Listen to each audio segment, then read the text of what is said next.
የርቀት የፍቅር ግንኙነት ውስጥ ወይንም ደግሞ ሎንግ ዲስታንስ ሪሌሽንሺፕ ውስጥ ያለች ሴት ይህን ነገር ማወቅ አለባት። አብሮሽ የርቀት የፍቅር ግንኙነት የጀመረው ልጅ የእውነት ያፈቅርሻል ወይንስ ሙድ እየያዘ ነው? በእነዚህ ነገሮች ማወቅ ትችላለች። እነዚህን ነገሮችን እያደረገ ከሆነ የምር ይሄ ልጅ ያፈቅርሻል። በስልክም ሊሆን ይችላል የተዋወቃችሁት፣ በአጋጣሚ ተገናኝታችሁ ተራርቃችሁ ሊሆን ይችላል። ነገር ግን የርቀት የፍቅር ግንኙነት ውስጥ እነዚህን ነገሮችን አንድ ወንድ ልጅ እያደረገ ከሆነ የእውነት ከዛች ሴት ትክክለኛ ፍቅር ይዞታል ማለት ነው።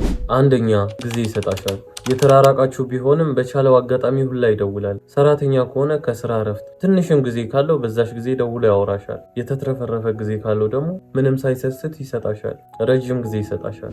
ሁለተኛ መቼም እንደማይተውሽና ከልቡ እንደሚያፈቅር ለማሳየት ይታገላል። ደጋግሞ ስሜቱን በመግለጽ ሊሆን ይችላል። ለአንቺ ያለውን ፍቅር በማውራት ሊሆን ይችላል። እንደማይተውሽ ደጋግሞ በመንገር ሊሆን ይችላል። የርቀት የፍቅር ግንኙነት ክፉ ጎኑ ያ ነው። ለአንድ ሰው ያለሽን ፍቅር ማሳየት አትችይም፣ ይከብድሻል። እሱ ደግሞ ይሄንን ነገር በንግግር ሊያደርገው ሲሞክር ታያለሽ። በጣም እንደሚያፈቅርሽ ሲነግርሽ፣ በጣም ላንቺ ቦታ እንዳለው፣ ይበልጡኑ ለቁም ነገር እንደሚፈልግሽ በንግግሮቹ ሊያሳይሽ ሲታገል ታዩዋለሽ። ሶስተኛ ሁልጊዜ የሆነ ነገር ሊያደርግ ከሆነ፣ የሆነ ስራ ሊሰራ ከሆነ፣ የሆነ ነገር ህይወት ውስጥ ሊያደርግ ሲል ቀድሞ ይነግርሻል፣ ያማክርሻል። እንደዚህ ላደርግ ነበር ምን ትያለሽ? ሀሳብሽን ይቀበላል። ላንቺ ሳይነግር ምንም ነገር ማድረግ አይፈልግም። እንደዚህ የሚያደርገው የህይወቱ አንድ አካል ነሽ ብሎ ስላሰበና ስለደመደመ ነው። ያንቺ ሀሳብ እሱ ህይወት ውስጥ ዋጋ አለው። ለዛም ነው ሀሳብሽን የሚጠይቅሽ፣ የሆነ ነገር ከማድረጉ በፊት የሚያማክርሽ። አራተኛ ከአንቺ ጋር በአካል መገናኘት የምን ጊዜ ህልሙና ፍላጎቱ ነው። ምን ትፈልጋለህ? በዚህ ሰዓት እንዲሆንልህ የምትፈልገው ነገር ምንድን ነው ብለሽ ጥያቄ ብታቀርቢለት አንቺ ጋር መገናኘት፣ ከአንቺ ጎን መሆን፣ ከአንቺ ጋር ጊዜ ማሳለፍ፣ ከአንቺ ጋር አንቺ ላይ ነው ትኩረቱ። በቃ አንቺ ነሽ የፍላጎቱ ጥግ። የርቀት የፍቅር ግንኙነት ውስጥ የእውነት አንድን ሰው ስታፈቅሪ ከሱና ከሱ ሌላ ምንም ነገር ፍላጎት አይኖርሽም። ምን ትፈልጊያለሽ ስትባይ እሱነቱን ነው የምትፈልጊው። ለዛም ነው እሱ አንቺን ነው የምፈልገው እያለሽ ያለው። ከእውነተኛ ፍቅር የመነጨ ፍላጎት ስላለው ነው ላንቺ።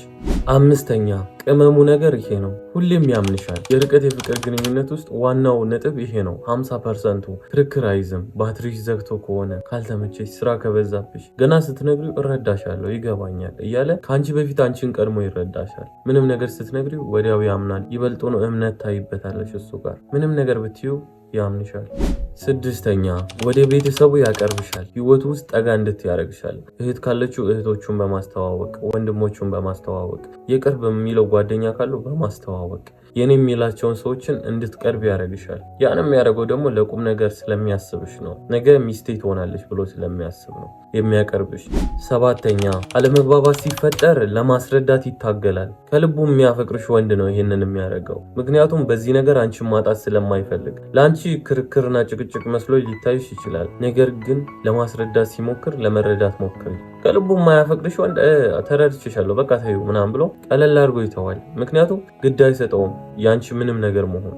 እዚህ ጋር ግን ለማስረዳት የሚታገለው የሚለፋው ሊያጣሽ ስለማይፈልግ ነው። እንዲህ እኮ ነው እያለ ለማስረዳት የሚሞክረው የምር ስለሚፈልግሽ ነው። ባይፈልግሽ ምን አገባው? ከፈለገች ትረዳ ብሎ ንቆ ማለፍ ይችላል። ስምንተኛ ስትገናኙ ምን እንደምታደርጉ ብዙ ጊዜ ያወራል። እኔና አንቺ ስንገናኝ እዚህ ቦታ እንሄዳለን፣ እንደዚህ እናደርጋለን፣ እንደዚህ እንሰራለን፣ ከዛን ይህን እናደርጋለን እያለ ብዙ እቅዶቹን ይነግርሻል። ከአንቺ ጋር ማድረግ የሚፈልገውን፣ መስራት የሚፈልገውን፣ ከአንቺ ጋር አብሮ ሆኖ በጋራ ማድረግ የሚፈልገውን ነገር ሲያወራ ትሰሚዋለሽ። በተደጋጋሚ አንድና ሁለት ጊዜ እኮ አይደለም፣ በተደጋጋሚ ያወራል። ከምንም ነገር በላይ ደግሞ ያንን ጊዜ ይናፍቃል። ዘጠነኛ ስለ ነገ ህይወታችሁ ሰራተኛ ከሆነ ጠንክሮ ይሰራል፣ ተማሪ ከሆነ ጠንክሮ ይማራል። ስራ ላይ ያለ ሰው ከሆነ በስራው ጎበዝ ይሆናል። ቀን ማታ ደከመኝ ሳይል በደንብ ይሰራል። ከዛ ላይ ነው አስቢ ጊዜ የሚሰጥሽ። እንደዛ ለፍቶ እየሰራ ነው ጊዜ የሚሰጥሽ። ይሄ ሰውዬ ለዚህ ህይወት ያለውን ፍላጎት በዚህ መልኩ መረዳት ትችላለሽ። ተማሪ ከሆነ ደግሞ በደንብ ይማራል፣ ጎብዞ ጠንክሮ ይማራል። የነገ የአንቺና የሱን ህይወት ቀጥ ለማድረግ የተሻለ ለማድረግ ዛሬ ላይ በሚማሩትና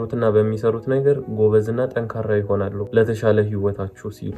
አስረኛ ህመምሽ ህመሙ ነው። አያድርገውና ሲያምሽ ወይንም ሲከፋሽ የሆነ ነገር ስትሆኝ ያ ህመም ካንቺ በላይ እሱ ላይ ይታያል። እንዴት ሆንሽ? ተሻለሽ? በቀን 10 እየደወለ ምን ላይ ነሽ? አሁንስ ሂጂ ታከሚ ታዩ።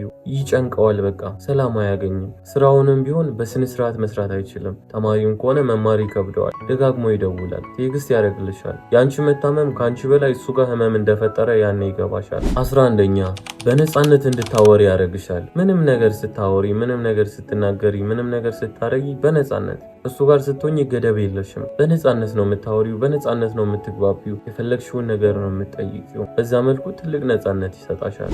12ኛ ቦነስ ልጨምርልሽ። ወንድምሽ አይደለው ይቀናል። እልል ያለ ቅናታም ነው። ቅናቱ ከክፋት የመነጨ ወይንም ካለማመን አይደለም። በቃ ባንቺ ስግብግብ ነው። ባንቺ ድርድር አያውቅም። የቱም ወንድ አጠገብሽ ሲደርስ ወይንም ደግሞ ፌስቡክ ላይ፣ ቴሌግራም ላይ፣ ቲክታክ ላይ ብቻ ከወንድ ጋር የተነካካ ነገር አንቺ ጋር ካየ ቅጥል ነው የሚለው። በጣም ይናደዳል። ማንም ሰው የኔ ያለውን ነገር ሲነካበት አይወድም። እንደ ቀና ከታወቀበትና ካባበልሽው ይመለሳል። ማባበሉን ትተሽ ግን ችላ ካልሽው ይበልጡኑ ቅናቱ እየጨመረ ይሄዳል። ግን እሱን ነገር አልመክርም። መቼም ቢሆን እሱን የሚያስቀናው ነገር ባታረጊ ይመረጣል። እንደዛ አታረጊ፣ መጥፎ ነው። ከነዚህ አሁን ከጠቀስኩልሽ ከ11 ከቦነስ ጋር ከ12ቱ መሃል ከ5 በላይ ያሉ ነገሮችን እያደረገ ከሆነ ይሄ ልጅ በጣም ያፈቅርሻል። መቼም ቢሆን ከህይወትሽ እንዳታጭው ጊዜና ቦታ በደንብ ስጪው። ያጣሽው ቀን ይቆጭሻል። እውነተኛ ፍቅር ውስጥ ነው ያለሽው። እንኳን ደስ አለሽ። አስፈላጊ ከሆነ ሌላ ምልክቶችንም ፓርት 2 ሰራላችኋለሁ። በደንብ አስቢበት። እወዳችኋለሁ።